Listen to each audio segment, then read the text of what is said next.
National testing agency એટલે કે NTA દ્વારા આગામી 21 જૂનના રોજ નીટ યુજીની પુનઃ પરીક્ષાનું આયોજન કરવામાં આવ્યું છે।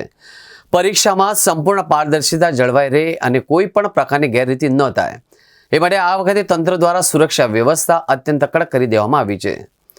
શૈક્ષણિક આલમમાં આ પરીક્ષાને લઈને ભારે ઉત્સુકતા અને ગંભીરતા જોવા મળી હતી।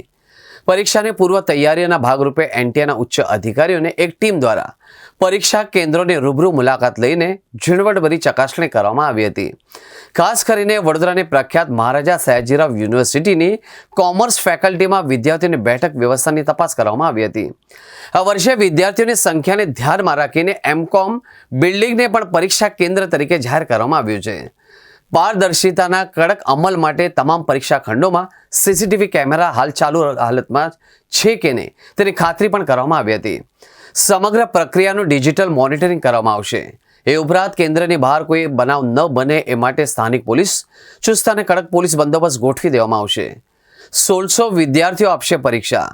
તંત્રના જણાવ્યા અનુસાર આ પરીક્ષામાં અંદાજે 1600 જેટલા વિદ્યાર્થીઓ નોંધાય છે, જેઓ દેશની પ્રતિષ્ઠિત મેડિકલ કોલેજમાં પ્રવેશ મેળવવા માટે ફરી એકવાર પોતાનું નસીબ અજમાવશે।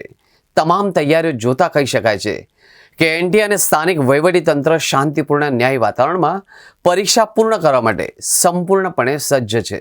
આવતીકાલે નીટની પરીક્ષા જે આખા દેશમાં બધે થવા જઈ રહી છે અને આ વખતે ખૂબ જ કડક સુરક્ષા અને બહુ સારામાં સારી વ્યવસ્થાઓ સરકારશ્રી તરફથી કરવામાં આવી છે। એના ભાગરૂપે એમએસ યુનિવર્સિટી ફેકલ્ટી ઓફ કોમર્સમાં જે સેન્ટર છે એના માટે અત્યારે વ્યવસ્થા જોવા માટે સયાજીગંજ પોલીસ સ્ટેશનમાંથી પોલીસના માણસો આવ્યા છે, કલેક્ટર ઓફિસમાંથી પણ માણસો આવ્યા છે અને કાલે પરીક્ષા વ્યવસ્થિત રીતે યોજાય અને કોઈ તકલીફ ના થાય એનું ધ્યાન રાખવામાં આવી રહ્યું છે અને અમે યુનિવર્સિટી તરીકે અમે સહકાર આપી રહ્યા છીએ।